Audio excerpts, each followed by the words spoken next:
So hello and hi, कैसे हैं आप लोग। मैं रवीश कुमार। आप 12th क्लास के पहले chapter electric charges and field में एक लेक्चर आप लोगों ने देखा है, फर्स्ट लेक्चर, जिसमें हमने चार्ज के बारे में, Coulomb's law, vector form, quantization of charge, superposition of charge, ये सारी टॉपिक्स जो है वो डिस्कस किया था।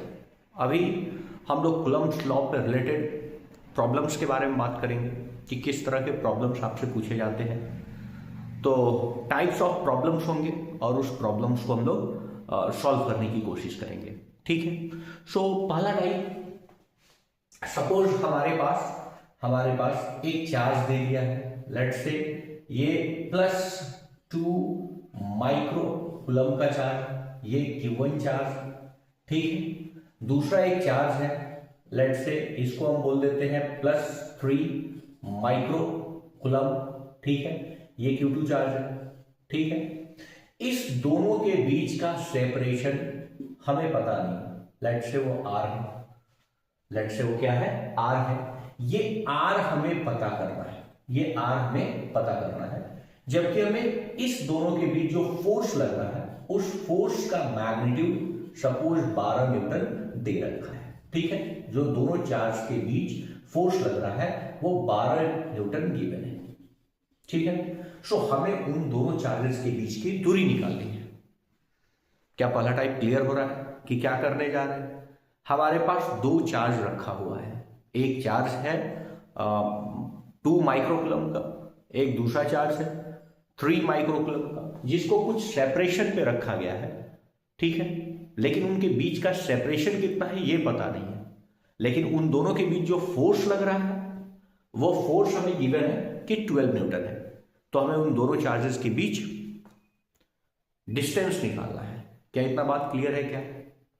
चलिए फिर इस टाइप के क्वेश्चन को, ये टाइप के क्वेश्चन को सॉल्व करते हैं। आप जानते हैं कूलम्ब्स लॉ के अकॉर्डिंग जो मैग्नीट्यूड ऑफ फोर्स होगा वो K Q1 into Q2 upon R का स्क्वायर होता है। सिंपल, एकदम सिंपल। यहां पे बताओ कि क्या R का वैल्यू उसने 12 दे रखा है क्या। हाँ बिल्कुल 12 दे रखा है। और K का वैल्यू आप जानते हैं 9 इंटू 10⁹ जिसे हम इलेक्ट्रोस्टैटिक कांस्टेंट बोलते हैं। ठीक है। Q1 का वैल्यू क्या है, 2 माइक्रो मतलब 10⁻⁻6, तो 10⁻⁻6 कूलम इंटू Q2 का वैल्यू कितना है, 3 माइक्रोकूलम है, तो 3 इंटू 10⁻⁻6। ओके। और नीचे प्यारा सा R स्क्वायर, नीचे प्यारा सा R स्क्वायर। और हमें वैल्यू किसकी कैलकुलेट करनी है, R की कैलकुलेट करनी है। शॉर्टेड है, सिंपल है, क्लियर है। सो हम अगर यहां देखते हैं तो R स्क्वायर को इधर लेके आओ, ठीक है, और 12 को नीचे लेके आओ। सो 9 क्रॉस 3 2 जा 6 क्रॉस। अब देखो यहां पे टोटल नेगेटिव का कितना पावर है, टोटल नेगेटिव का पावर है 12, उसमें से 9 चला जाएगा, सो 10 का पावर -3 होगा क्या, एंड डिवाइडेड बाई ये प्यारा सा 12 नीचे आ चुका है। ठीक है, क्लियर है, क्लियर है। सो ये कैंसिल आउट हो जाएगा 2 टाइम्स, ठीक है, 2 टाइम्स। सो यहां पे हो जाएगा 9, नीचे लिख सकते हो कितना, 2000। ठीक है। सो R का जो वैल्यू होगा वो अंडर रूट 9/2000 मीटर होगा। सो मीटर में होगा ये वैल्यू, थोड़ा सा ऊपर वाला तो 3 आ जाएगा ना, नीचे 10 रूट क्या लिख सकते हैं, 10। ठीक है ना, या 100 हो जाएगा, 100 का 10 आ गया, सो √20। इसे और भी सिंप्लीफाई किया जा सकता है क्या, हाँ बिल्कुल। सो ये हो जाएगा 3 बाई, यहां से 2 आएगा कॉमन, स्क्वायर रूट से 4 इंटू 5 लिख सकते हैं ना, सो 4 इंटू 5 लिख सकते हैं, तो 20√5। ठीक है ना, इतना मीटर आपका आंसर आ जाएगा। होप ये आइडिया क्लियर है, होप ये आइडिया क्लियर है। फिर से देख लो, हमारे पास जो क्वेश्चन था वो क्या था कि 2 माइक्रो कूलम और क्या हमारे पास 3 माइक्रो कूलम चार्ज को किसी डिस्टेंस r पे रखा गया है, ठीक है, और इन दोनों के बीच जो फोर्स लग रहा है वो 12 न्यूटन का फोर्स लग रहा है। तो उन दोनों के बीच का डिस्टेंस कैलकुलेट करें। तो हमारे पास कूलम्ब्स लॉ से पता है फोर्स जो दोनों चार्जेस के बीच लगेगा K × Q1 × Q2 upon r²। K का वैल्यू 9 × 10⁹। दो चार्ज है 2 माइक्रो कूलम 2 × 10⁻⁶ और 3 × 10⁻�6। ओके, सो हमने इसे मल्टीप्लाई कर लिया है, r² को मैंने दूसरे साइड 12 को यहां भेजा और ये हमने कैलकुलेट किया r² दूसरे साइड जाके स्क्वायर रूट 9 का स्क्वायर रूट 3 हो जाएगा और ये 2000 जो है वो वैल्यू दे देगा 20√5। ठीक है, सो 3/20√5 मीटर के डिस्टेंस पे ये दोनों चार्ज को रखना पड़ेगा। होप ये आइडिया क्लियर है। इस तरह के क्वेश्चन में ये आइडिया क्लियर है क्या? चलो, सो हम लोग नेक्स्ट टाइप का क्वेश्चन देखते हैं। नेक्स्ट क्या टाइप हो सकता है? नेक्स्ट टाइप में देखो दूसरा वाला,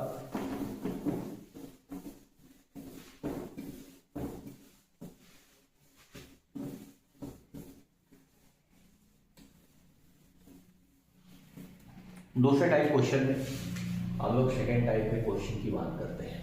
ठीक है, यहां पे सिंपली आपको दे दिया जाएगा कि एक चार्ज है 10 माइक्रोकूलम का, ठीक है, पॉजिटिव चार्ज है, और यहां पे नेगेटिव चार्ज है -3 माइक्रोकूलम का। ठीक है, इस दोनों के बीच का जो डिस्टेंस है वो है 1 मीटर। ठीक है, 1 मीटर। तो इन दोनों चार्जेस के बीच लगने वाला फोर्स हमें कैलकुलेट करना है। हमें दोनों चार्ज के बीच लगने वाला फोर्स कैलकुलेट करना है। तो यहां पे हम मैग्नीट्यूड के बारे में चर्चा करेंगे कि मैग्नीट्यूड कितना होगा। ये तो क्लियर है कि फोर्स ऑफ अट्रैक्शन लग रहा होगा, तो फोर्स ऑफ अट्रैक्शन लग रहा होगा तो दोनों ही चार्ज के लिए फोर्स ऑफ अट्रैक्शन का वैल्यू क्या होगा? सेम होगा। सो हम मैग्नीट्यूड के बारे में बात करेंगे। ठीक है, तो जो फोर्स होगा वो आपको पता है कि Q1 × Q2 अपॉन r²। सो यहां से K का वैल्यू 9 × 10⁹ पहला वाला चार्ज है 10 × 10⁻�6 माइक्रोकूलम है, इंटू ये हो जाएगा 3 × 10⁻�6 एंड डिवाइडेड बाय 1²। डिस्टेंस दोनों के बीच का 1 मीटर है। यहां पे ध्यान दो कि हमारे पास जो पावर है वो टोटल मिलके क्या हो गया? -12 का पावर हो गया ना, 10 का पावर -6, 10 का पावर 6, और ये मल्टीप्लाई कर लो। ठीक है, तो तुम्हारे पास आ जाएगा 3270। ठीक है ना, 9 × 10 × 3। ठीक है, और इंटू 10 टू दी पावर क्या आ जाएगा? -3। ठीक है, 1 का स्क्वायर तो 1 हो गया। सो ये वैल्यू हो जाएगा F बराबर हो जाएगा 0.27 न्यूटन। ठीक है ना, पावर 10 टू द पावर -3 है, मतलब 1000 से डिवाइड करेंगे तो वैल्यू आएगा क्या? 0.27 न्यूटन। होप ये आइडिया क्लियर है। ये आइडिया क्लियर।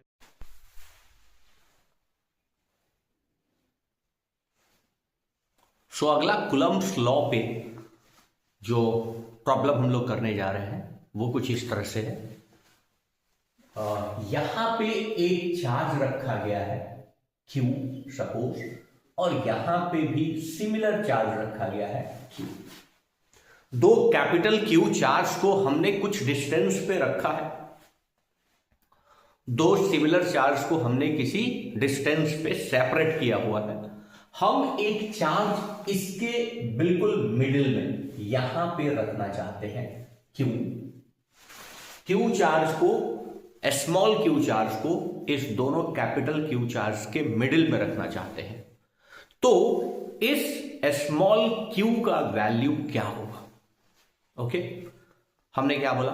क्वेश्चन हमारा ये है कि दो सिमिलर चार्ज कैपिटल Q को कुछ डिस्टेंस पे रखा गया है।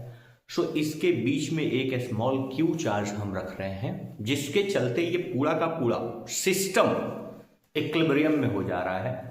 तो इस स्मॉल क्यू का वैल्यू क्या होगा in the terms of capital Q. ठीक है, दोनों चार्ज के बारे में दिया नहीं है, हो सकता है दोनों पॉजिटिव हो दोनों नेगेटिव हो, जो चार्ज हम ला रहे हैं उसके बारे में हमें पता करना है कैपिटल क्यू के टर्म में। चलो फिर देखते हैं। लेट्स से इस दोनों के बीच की जो दूरी है इसको मैं एज्यूम करता हूं कि ये r दूरी है।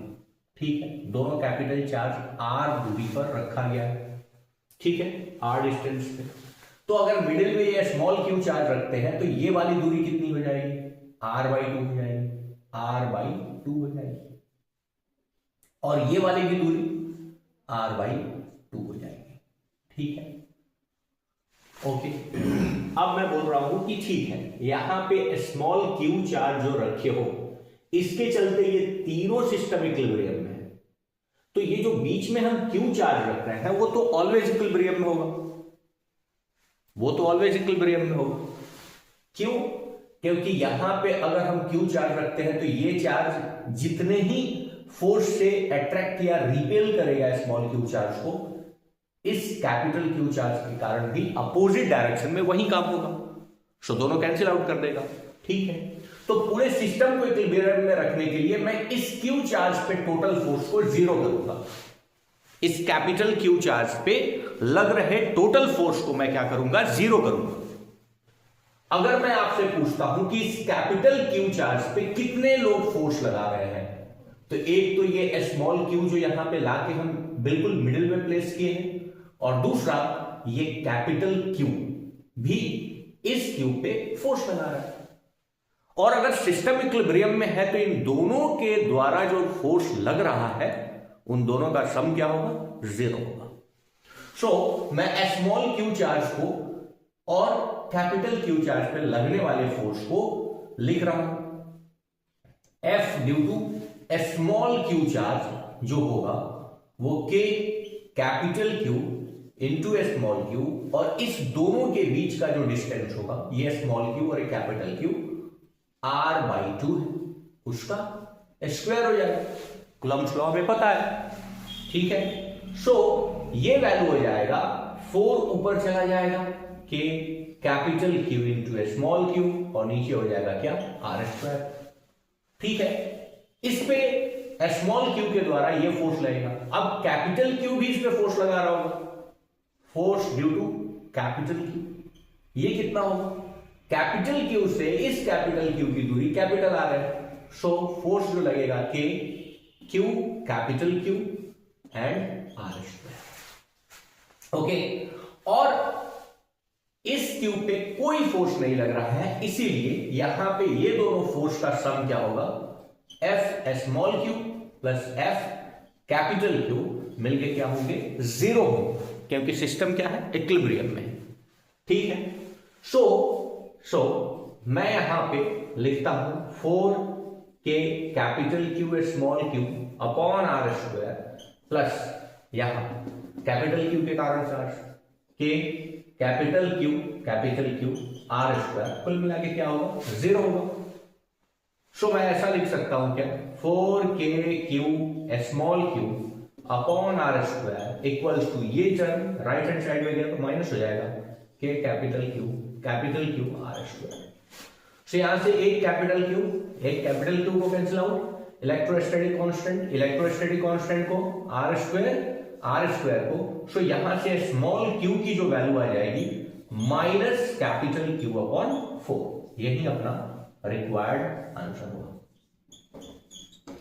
ठीक है, सो अगर मैंने दो कैपिटल चार्ज को कुछ डिस्टेंस पे रखा है और उसके इन बिटवीन एकदम मिडिल में एक चार्ज लाके मैं रखता हूं, तो वो चार्ज की वैल्यू क्या होगी जिससे पूरा का पूरा सिस्टम इक्विलिब्रियम में हो जाए, तो इसका आंसर है वो स्मॉल क्यू चार्ज होगा कैपिटल क्यू चार्ज के अपोजिट नेचर में 1/4।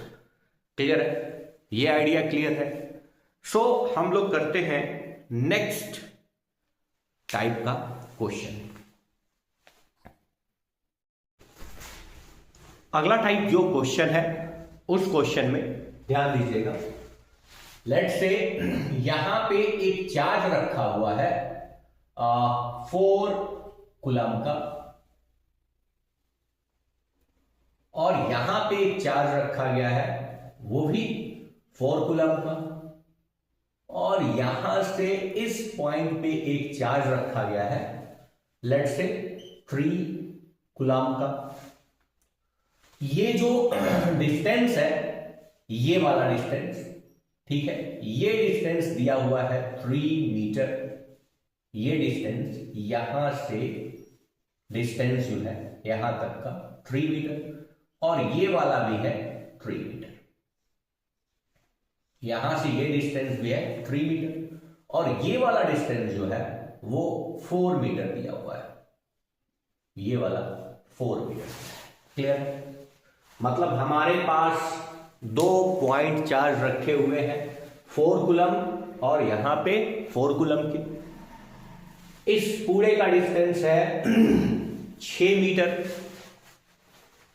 इन मिडिल, एकदम मिडिल से यहां पे 4 मीटर की दूरी पर 3 कूलम का चार्ज रखा गया है, यानी ये वाला दूरी हो गया 3 मीटर और ये वाला भी दूरी हो गया 3 मीटर। ठीक है, हमसे पूछा है force on 3 coulomb charge, force on 3 coulomb charge. 3 coulomb charge पे, इस 3 कूलम चार्ज पे कितना फोर्स लग रहा होगा, ये आप निकालें। ठीक है, एक अच्छा क्वेश्चन। चलो करते हैं इसे। हमें 3 कूलम्स पे लगने वाले फोर्स को निकालना है, तो इस 3 कूलम्स वाले चार्ज पे फोर्स कौन लगा रहा होगा, ये वाला 4 कूलम का चार्ज और ये वाला 4 कूलम का चार्ज। मतलब 2 फोर्स यहां पे एक्ट हो रहे हैं। ये भी फोर्स लगा रहा होगा इस 3 कूलम चार्ज पे, और ये 4 कूलम वाला चार्ज भी इस पे लगा रहा होगा 3 कूलम वाले पे फोर्स। कूलम्स लॉ को अप्लाई करने के लिए हमें दोनों का चार्ज पता होना चाहिए, दोनों पॉइंट चार्ज की वैल्यू पता होनी चाहिए, और दोनों के बीच का डिस्टेंस पता होना चाहिए। सो यहां पे हमारे पास 3 कूलम और 4 कूलम चार्ज तो पता है, लेकिन डिस्टेंस नहीं पता है, तो हम ये डिस्टेंस कैलकुलेट करेंगे। ये वाला डिस्टेंस, ये वाला डिस्टेंस हम कैलकुलेट करेंगे। यहां एक राइट एंगल ट्रायंगल बनता हुआ दिख रहा है आपको, ये 3 यूनिट है, ये 4 यूनिट है, तो पाइथागोरस आप लगा के ये वैल्यू फाइंड आउट कर सकते हो। क्या ये वैल्यू होगा 5 मीटर। ठीक है, ये वैल्यू का 5 मीटर, और वेक्टर क्वांटिटी है तो ये फोर्स कुछ इस तरह का लग रहा होगा। ठीक है, ये वाला 4 कूलम के थ्रू 3 कूलम पे चार्ज जो फोर्स लग रहा है वो इस डायरेक्शन में लग रहा होगा। सो इसकी वैल्यू क्या होगी, ये जो फोर्स होगा वो होगा K 4 इंटू यहां पे 3 कूलम का चार्ज है 3, एंड डिवाइडेड बाई जो इन दोनों के बीच का डिस्टेंस है 5 स्क्वायर। ठीक है, ये वैल्यू आ जा रहा है हमारे पास 12K बाई 25 न्यूटन। ठीक है, ठीक है।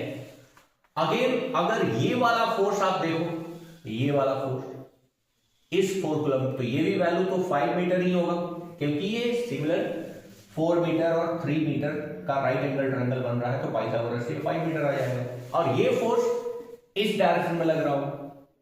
ठीक है, इस फोर्स की भी वैल्यू सिमिलर होगी, क्योंकि दोनों चार्ज सेम है, डिस्टेंस सेम है। सो यहां पे मैं लिख देता हूं 12K अपॉन 25 न्यूटन, इतना लग रहा होगा। लेकिन हमें टोटल चार्ज निकालना है, तो इस दोनों का हमें क्या करना पड़ेगा, इस दोनों ही फोर्स का हमें वेक्टर सम करना पड़ेगा। ये तो मैग्नीट्यूड है, हमें क्या करना पड़ेगा, वेक्टर सम करना पड़ेगा। अब वेक्टर सम करने के लिए क्या करते हैं, ध्यान से देखिए, मैं इस पॉइंट को आगे की ओर अगर एक्सटेंड कर दूं, बीच वाले पॉइंट को, इस 4 मीटर वाले को आगे की ओर एक्सटेंड करूं, और ये एंगल अगर मैं थीटा एज्यूम करूं, तो ये वर्टिकल ये लाइन और ये लाइन काट रहा है, तो ये भी क्या होगा, थीटा। अच्छा, ये अगर थीटा है, क्योंकि सिमिलर ट्रायंगल ये थीटा है, तो ये भी क्या होगा, थीटा ही होगा। क्लियर है, ये आइडिया समझ में आया क्या, कि अगर ये थीटा है तो इसके वर्टिकली अपोजिट डॉटेड लाइन और इस लाइन के बीच का एंगल भी थीटा होगा, और यहां पे अगर ये थीटा है तो वर्टिकली अपोजिट ये भी थीटा होगा। अब मैं क्या करता हूं, इस फोर्स का कंपोनेंट निकालूंगा। कंपोनेंट आप निकालना जानते हो कि अगर सपोज यहां पे कोई आर है, ये थीटा है, तो इसका एक्स एक्सिस का कंपोनेंट आर कॉस थीटा और वाई एक्सिस का कंपोनेंट आर साइन थीटा होता है।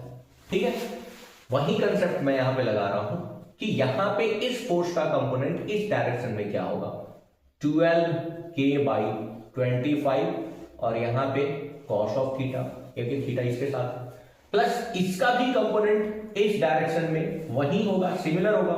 क्यों? क्योंकि यहां पे भी एंगल क्या बन रहा है, थीटा। सो 12k/25 और यहां पे कॉस ऑफ थीटा। क्लियर है? क्लियर है। अच्छा, ये तो हो गया इसका एक्स कंपोनेंट। इस फोर्स का ये कंपोनेंट हो गया एक्स कंपोनेंट, तो क्या इसका वाई कंपोनेंट होगा क्या? बिल्कुल होगा। इसका वाई कंपोनेंट क्या होगा, 12k/25 और यहां पे क्या हो जाएगा, साइन थीटा। इस फोर्स का वाई एक्सिस का कंपोनेंट। सिमिलरली इस फोर्स का वाई एक्सिस का कंपोनेंट नीचे की ओर होगा।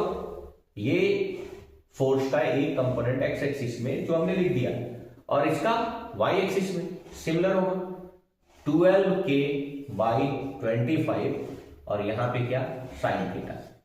देखो ये दोनों जो फोर्स है वो वर्टिकली क्या है, अपोजिट। ये इस डायरेक्शन में, इस डायरेक्शन में, दोनों एक दूसरे को क्या कर देगा, कैंसिल आउट कर देगा।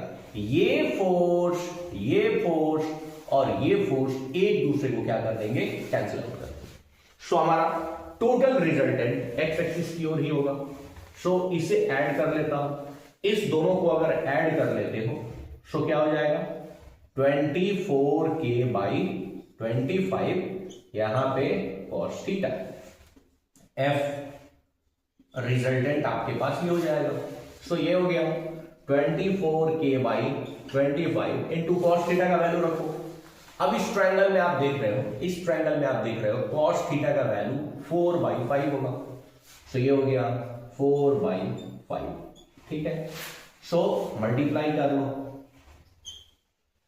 4 4 16, 6 और 4 2 8 और 9k अपॉन 125 न्यूटन। ये आपका आंसर है। ठीक है, ये आपका आंसर है। 96k/125 न्यूटन का फोर्स इस पे लग रहा है। होप ये आइडिया क्लियर होगा। सो कूलम्ब्स लॉ से रिलेटेड इस तरह के क्वेश्चन, अच्छे क्वेश्चंस हमने इस वीडियो में कवर किया है। आप कमेंट कीजिए जो भी आपको क्वेश्चन लेंथी लगता है या आपको उसका सॉल्यूशन चाहिए, बिल्कुल कमेंट कीजिएगा। और अगर ये वीडियो अच्छा लग रहा है तो इसे अपने दोस्तों में शेयर कीजिए, चैनल को सब्सक्राइब कीजिए और जुड़े रहिए फिजिक्स विद रवीश के साथ। मिलते हैं नेक्स्ट वीडियो में। Till then bye bye.